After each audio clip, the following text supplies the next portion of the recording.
Good morning. It's getting very energized, and as you can see, I have a power panel. I was just looking at time because I was being briefed at how much time we have, and I feel like I need to protest because we don't have a lot of time, but then again, this is where we are. So my name is Steve. I'm part of the inABLE team, and this morning we want to have a conversation around skills gap, because all of us are aware, and sometimes we keep saying that we are preaching to the choir, because the skills gap conversation has been there for a long time. Most of the donors have already funded quite intensively bridging this gap in terms of skills. Employers still say that it's still not easy to get the kind of skills that they're looking for in the market, especially when it's specific skills in ICT. And we all know what the gaps are in terms of education and the opportunities that are missed by young people with disabilities trying to pursue those careers. But what should we do next? How should we tackle this now that we are having this conversation? I want to hear and to join me in this panel as we explore this topic. And I'm going to start right next to me. Peter, just briefly an introduction of yourself, and then at Safaricom you have taken a partnership approach towards skills gap. You have invested heavily in not doing this alone, but really bringing so many others together to try and champion this. So could you tell us what is the motivation behind this, that you thought you can't do this alone, and you brought a lot of employers to work with you to try and do mentorship, onboarding, internships? Tell us. Thank you, Steve. My name is Paul Kasimu. For those who may not be able to see me, an African male, you'll tell from the voice. Wearing spectacles.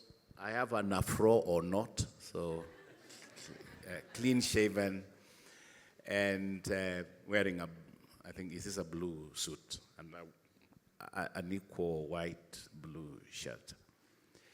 I've worked with Safaricom as their chief HR officer for the last 7 years. And one of the things that drives Safaricom is its purpose, which is transforming lives. And in Safaricom, we believe in purpose, people before profit. And in that PPP, purpose, people before profit, is also the question about who are we leaving behind. Because an inclusive organization is one that reflects the society in which it operates, right from the customer base to also the employees. 6,000 employees, we set a target of 5% of our people should be persons with disability. When I joined, we were at about 1%, currently at around 2%. Of our workforce are persons with a disability. But speaking to your question, I'll speak to three things that we have embarked on that really spoke to the issue around the skills shortage. And the first one of those was what you call the IT Bridge Academy. And in IT Bridge Academy, we've partnered with Site Savers. They're the ones who lead that. There's also NITA present here. They house all those persons with disability, and Safaricom provides the internships. And in our case, we're saying we want to also provide future skills for our talent, and that has been a big one. So for us is employability more than anything else. The second one we've done is partnered with industries, and we got about 50 or so corporates, academia, and said, how do we start driving skills for the future? And in there, we've said we will again provide the curricula. We will also partner with certification, but most importantly, internships for that.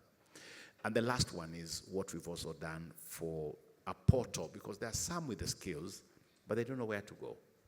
And what we've done as Safaricom is we have zero-rated for persons with disability, the ability to go to the career portal for the National Council for Persons with Disability. And that means you don't need a bundle.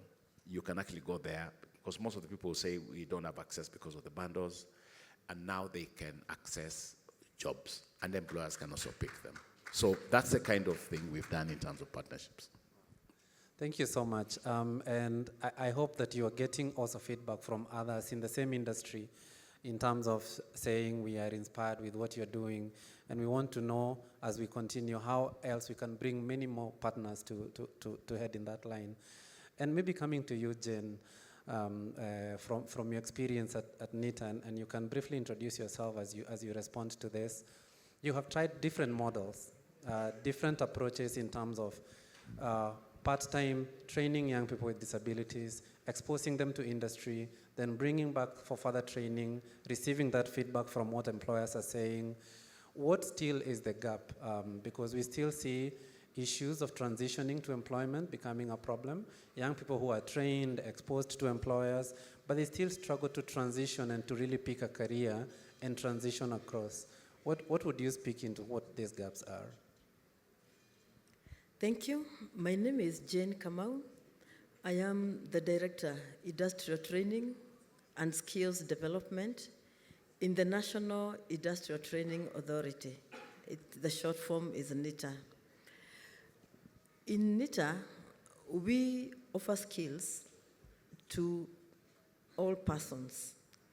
And when I mean all persons, is because we have the lowest people at the bottom of the pyramid, that is the academia pyramid, to the highest. Then we also have the people who are already working.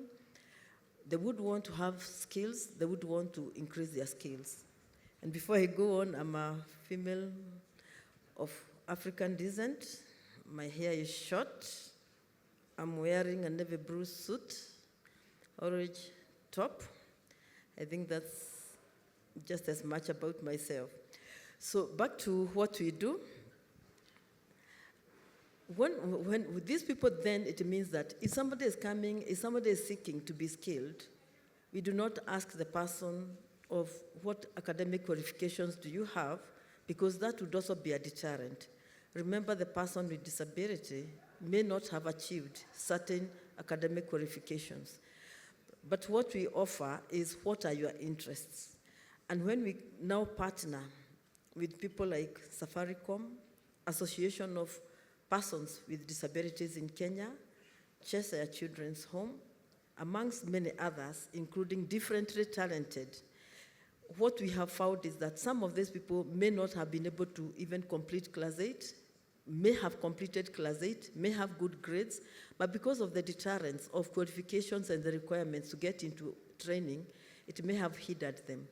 Then there comes the situation of when the person has trained, how do we know the skills that are required out there? And that is where critical partnerships come on board, like Safaricom or even industry, so that they can tell us these are the skill gaps, so that we sit together, come up with a curriculum together, then agree on the model of training. It could be in-center, like what we have in the Cisco Bridge Academy. It could also be apprenticeship. We have a very, very strong partnership, even with other institutions and organizations like Swiss Contact for apprenticeship. However, one of the things that really requires to be improved is on the trainer, so that the trainer is adaptable to various forms of disabilities. Some disabilities are easy because they can be seen. Not that they are easy to identify because they are visible. But there are disabilities which are not visible, and trainer may not even know. That is one area that would require a lot of strengthening, and then the transition. And again, our partners have been strong on that. Once somebody has acquired skills, how do they transition from the training institution to the workplace? How is the preparedness of the employer and the person themselves? This may require reaching out even to the guardian or to the person taking care of this person. In one of our trainings, we actually had to train even the helper. You remember, somebody may require to be assisted to get to the school. When the person gets to the college or to the classroom, what happens to the helper? Do they stay outside? And these are some of the things we've had to do, and there is therefore need to really do more between the training institution or skills acquisition to the time the person is able to move on their own at the place of work. Thank you. I'll hold it at that. Thank you so much, Jen. And we'll be coming back to you to hear more about what the gaps are in terms of the national policy and what still needs to be done. But coming to you, Munyori, you have a lot of experience with the recruitment space, and you have had a lot of interactions, and Standard Chartered as a bank has invested also heavily in skilling young people with disabilities and transitioning them to work. But I would want you to speak more from the topic that Jane just stopped at, in terms of this transitioning to work, the costs that come to it, the cost involved in that transitioning from the employer perspective, and the opportunities that you have seen that are available that young people with disabilities are unaware or don't take advantage of, and what do you still think needs to be done, at least from what you have learned at Standard Chartered? My name is Munyori, African male. I have a bit of gray hair, doesn't show easily. The best I can say is I'm way younger than Paul, but more handsome. And I work for Standard Chartered for the last 20 years, and I have been privileged to really immerse myself in the work within HR and with people. And I consider myself a people and a culture champion, not just within the bank, but beyond now into this country. And one of the things, Steve, you've asked, when I think about especially recruitment, just if you park that, I think we don't have enough jobs to go around as a nation. And hence, we always get into the cycle of competition and asking ourselves, how do we differentiate people? How do we differentiate candidates? And for me, that has been at the core of encouraging individuals to think how they can be different from their peers. And so for me, the basis and the platform is, yes, we don't have as many jobs in this country. The fewer that we have, how do we then make a case to get individuals to compete for them and to compete for them fairly? I give credit where it's due. And Paul here, 2 or 3 years back, called me up and said, we have a forum and I need you to join. And I remember when I went into that forum, my perspective of disability at that point was, I cannot find individuals, many across the country, that I can actually deploy into roles. And I've had an opportunity thereafter, and also working with a good friend of mine called Iram. Steve, you are part of Journey as well, to actually say, actually, we do have a bit of skills. We do have the jobs. How do we match the two? And also, how do we also augment what employers are looking for, what I as Standard Chartered is looking for, so that then we have an almost perfect match. It's never always perfect, but an almost perfect match in that continuum. And I think the question you're asking is, there is a transition cost to it, and it cuts both ways. It cuts to the person who is seeking for employment, and it cuts to the employer. At the bank, over the last couple of years, we have employed a couple of opportunities. Of course, we have a huge program called Future Makers, which aims to start helping in reskilling and filling out some of the gaps we see with this generation employee. That is not an easy transition in itself, but I think the bigger question that comes, and for a forum like this, is then how do we honestly and genuinely make it easy for people to transition, and especially for us as employers? And Steve, my take is, first of all, anything that's good and worth needs to start somewhere. And forums like this help. People like Paul who have gone before us and charging us and saying, yes, there's something we can do here, it needs to get started. And once you do, many years later, I think today when we talk about gender as an equality platform, we are not struggling as much. For me, as a bank, 54% of my employees are ladies. I no longer have a problem with that, and I have to deal with the next issue. But that has taken time to get where it is. And I think that's the phase that we've gotten into, that we get started. And then the next level is also then to have roundtables like this and really sharpen what employers are looking for. I know today, on top of mind, the data and digital skills, and I think Paul has talked about that as well, are really paramount. And we'll continue asking for them. That's what this generation employment demands. So then those are the conversations that we just need to get into then to sharpen that transition. Thank you so much, Munyori. And we will come back to you because there is still some of the insights that we are hearing also from the audience is there is a lot of focus on entry-level roles when it comes to placement, but we still have a lot of people with disabilities who are not looking for entry-level roles. They are either transitioning between different organizations or they are acquiring disabilities at a later age, and they find themselves lost. And especially when they are at a different role in an organization, they struggle a lot to transition. We'll want to hear a bit more about that from your experience. But we come to you, Kojo, also now that we are talking a lot about more white-collar, corporate kind of work, which has its own place. But we also can't forget the creative economy, and we had an interesting conversation yesterday around that. And you have had a lot of experience in terms of work placement in this space. Maybe you can introduce yourself, Kojo, and tell us what still are the gaps when it comes to the youth with disabilities in the creative economy and being able to either find decent work opportunities or struggling placing themselves in that space. All right, thank you very much.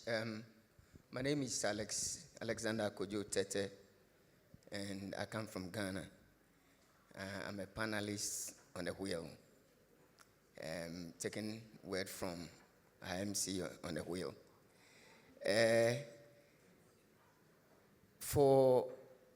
In Ghana, the work that we do in supporting persons with disabilities has to do with job placements, giving them skills training, and ensuring that they have the right skills to be able to fit in the job environment.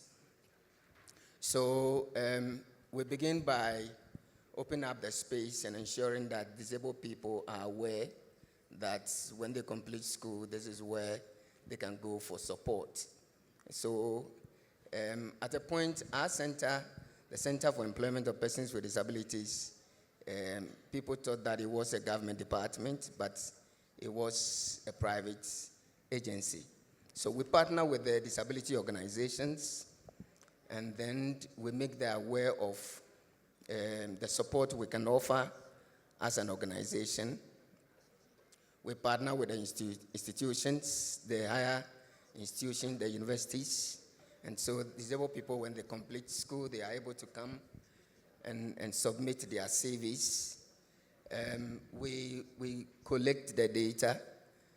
We offer them training in understanding disability, because sometimes disabled people themselves don't understand who they are. We offer them mind-self shift skills, because sometimes they look down on themselves. They need to have confidence and be able to involve themselves in the workplace. We offer them leadership skills. We give them job ethics, and then the last one we offer is life skills. And so once we offer them these skills, we prepare them. So we also offer work readiness training, and in that space we look at how they conduct themselves when it comes to interview, how to make sure their CVs are sharp and things that are necessary to appear in their CVs. Then after that, what we do is to lobby employers and ensure that employers understand that we have this category or qualifications of disabled people who are ready for employment. So sometimes the employer is willing to employ, but don't have the skills, don't have the confidence. And there's also the mindset of disabled people knowing their rights, disabled people always demanding. So the employers are sometimes afraid they might infringe on the rights of disabled people, and they might end up in court and all that. So we prepare employers, give them that training, and ensure that, or let them know that we are there for them. If they need any advice, we are there to offer them technical advice. And even in the recruitment process, we can assist them in identifying qualified people. So once we are able to bridge this gap between PWD job seekers and employers, we are able to recruit persons with disabilities for the job market. And most of the time, you see employers coming to us, we need disabled people in this category, so can you get them for us? And we are able to assist them. Sometimes for a token and sometimes for nothing. But we are happy that we are able to help our colleagues to get employment.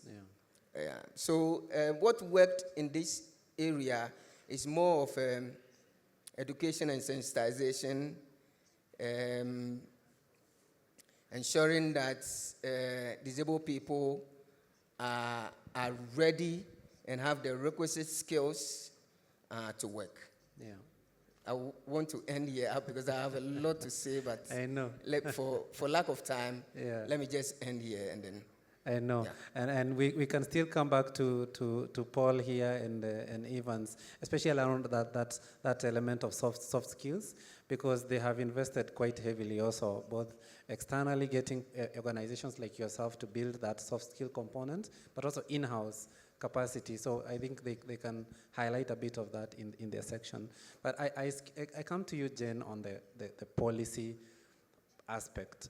We still hear and we still observe that, especially when you're looking at the mainstream education system, how young people with disabilities manage to go through the mainstream education system and all the opportunities that are missed, either because of lack of assistive devices, assistive technologies, knowledge, teaching aids, all of that.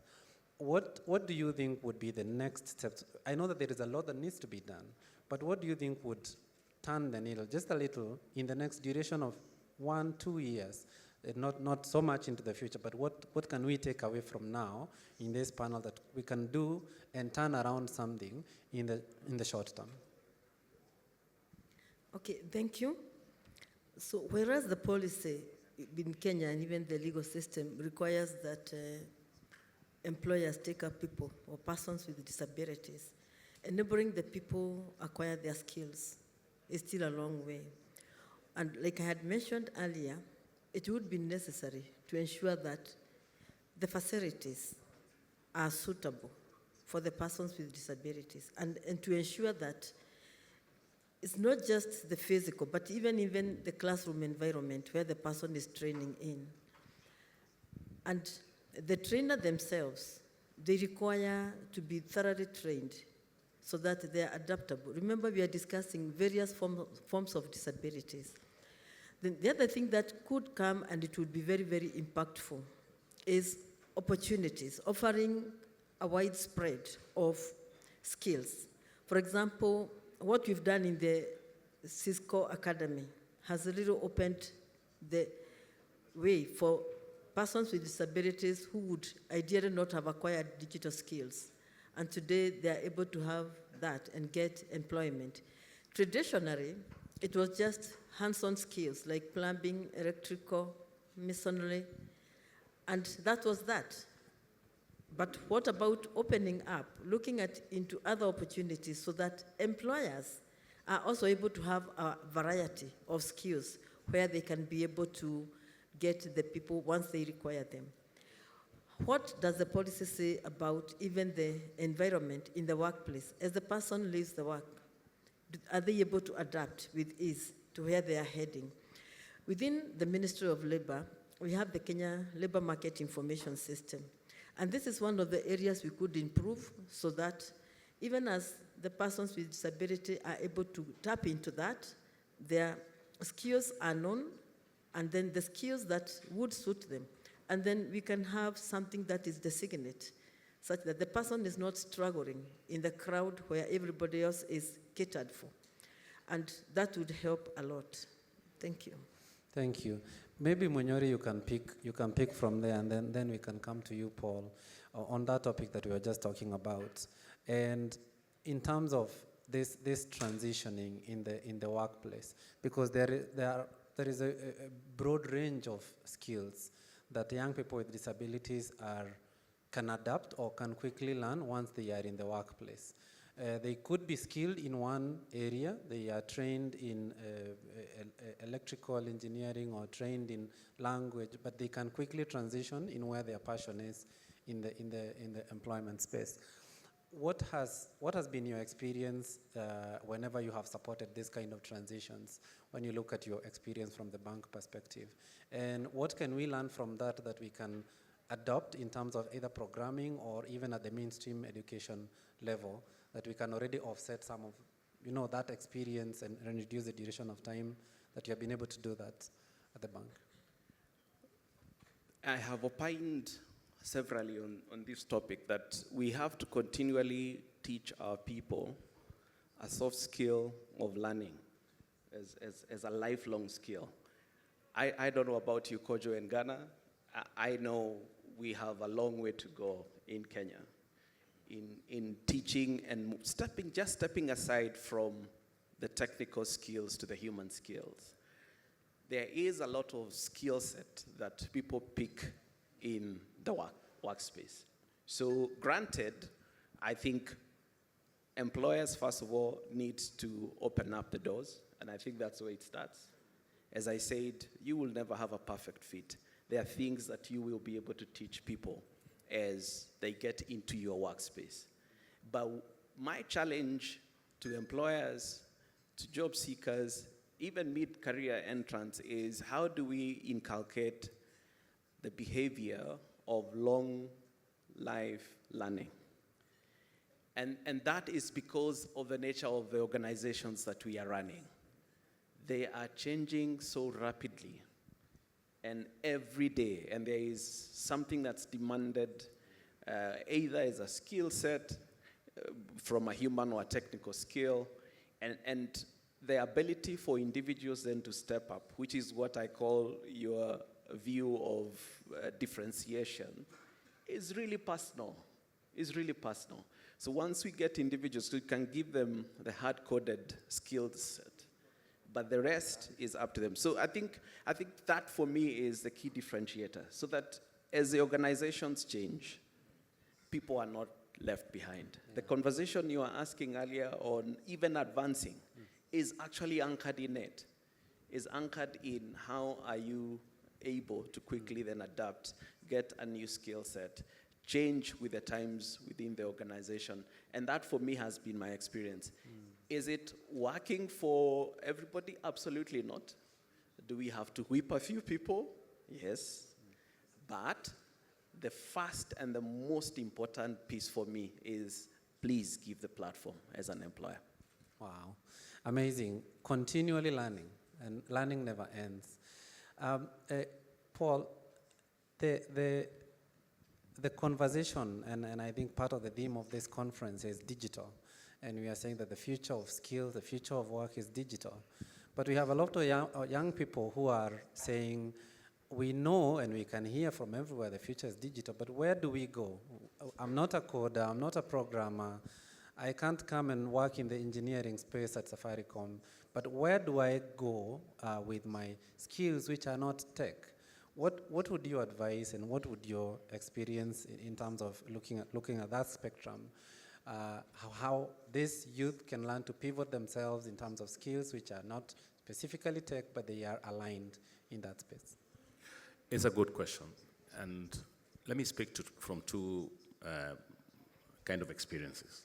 One is I chair the Kenya Business Disability Network, or Safaricom does. And what we discovered was it wasn't just tech, it's bring all the players together. And what that has also helped us is to find, even in hotel industry, in transport, in a broad spectrum of, I would say, crafts, you can still find a lot of persons with disability opportunities. So I think it's not just zeroing on one, you can go broad. And we have about 35 members who are in there, and only 1 or 2 are actually tech. The rest are not. Time is up. The second, and this is one that I wanted to speak maybe from 30,000 feet, is the Global Disability Forum for Persons with Disability. And Kenya was the inaugural, together with the UK, sponsors of that particular forum in the UK, 2018. And when we came back, we said, why can't we stop and look at, in Kenya, what are the elements that will make it work, so that it's not just a forum like this, but it's something sustainable. And we came up with 5 things. First was employment. And when you talk of employment, is what we are now speaking to: skills, how do we equip skills and ensure that future skills, but also relevant skills. The second one was entrepreneurship. Not everybody will necessarily go and work in a formal employment, but how do you equip people to do real income generating activities? Because economic empowerment was another one. The third, and is something you asked Jane around NITA, is policy. We found, yes, there's policy, it says 5%, but actually nobody cares. Truth be told, there's no enforcement, there's no consequence, management, there are no we don't incentivize people to actually ensure that we demystify this piece of employing persons with disability is costly, because that's the one thing I've seen. So the bit about policy, and we got government, the whole government, county governments together, was to ensure that we look at policy. The fourth area that we looked was research, and we don't have data. The truth is, if we can now get better insights, it will help us in decision making. How many persons with disability have never gone to school? Do we know that? How many have gone to the formal bit but need additional? So I think if we can also start driving insights-driven decision-making, it would help. And the last one is just, how do we tell our story? The whole piece of, there are a lot of great news and great stuff happening, but we never quite tell it loud enough and say they need to do it and why we should all partner together. Wow, thanks. It's quite elaborate. We don't tell our story. We have a lot of insights which are scrambled everywhere. They're not put together in a way to advise policy.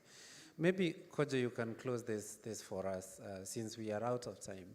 In the same topic that Paul Kasimu was explaining about, more from your experience in terms of supporting employers to shift their mindset in terms of, this is the value that we get by bringing on board young people with disabilities to work with us. What has been your experience in terms of those motivations? Is it more from a policy enforcement perspective, or is it more from how they see value of not leaving young people with disabilities out in their workforce? Yeah, thank you. Of course, Ghana is looking at more of motivation and sanctions. But I agree with my colleague that projecting the business case of employing persons with disabilities will help. Because I mean, experiences from other countries shows that sanctions and motivations never work the way we should, the way we anticipated it. Yeah, but I agree that things that are lacking is data.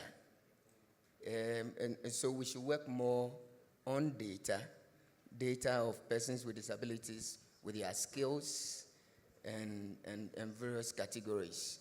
And I agree that the digital access is key because even with entrepreneurship, it makes it easier even for marketing of your products, having knowledge about the products and competition around you really help. So just to add this to the conversation. Thank you. Thank you so much. Let's give this panel a round of applause as we appreciate them. And as you realize, the conversation cannot end. There is still a lot.